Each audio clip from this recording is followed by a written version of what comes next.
Menjelang kunjungan Presiden Joko Widodo ke Kabupaten Bener Meriah, Aceh untuk meresmikan Bandara Rembele 3 Maret mendatang, seakan menjadi doa yang selama ini dipanjatkan oleh ayah angkat dan sejumlah rekan Jokowi yang terkabulkan.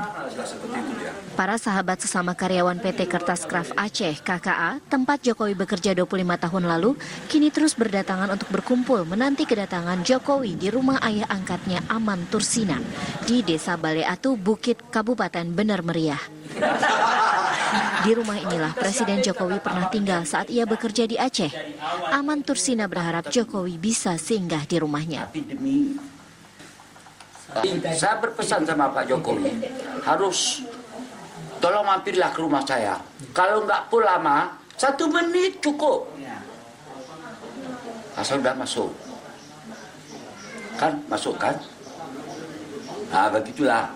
Tapi kalau cerita ke depan, tidak habis saya cerita. Cerita antara di rumah ini. Sementara itu, salah satu sahabat Presiden Jokowi ketika bekerja di Aceh menyatakan ia dan Presiden Jokowi datang ke Aceh pada tahun 1985.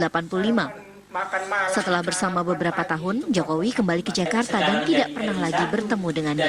Kebetulan mau ke sini ya, silakan. Yang mau lihat sejarahnya dulu, itu apa.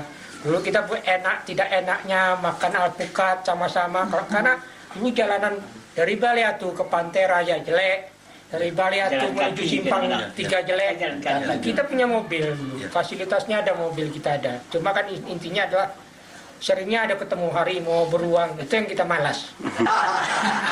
Meski telah dinanti sahabat dan ayah angkatnya, namun pihak protokoler kepresidenan belum bisa memastikan jika Presiden Jokowi bisa singgah di rumah ayah angkatnya itu. Dari Bener Meriah, Aceh, Khaidir Ashar, Rahmat Rizky, TV One mengabarkan. Tolong mampirlah ke rumah saya.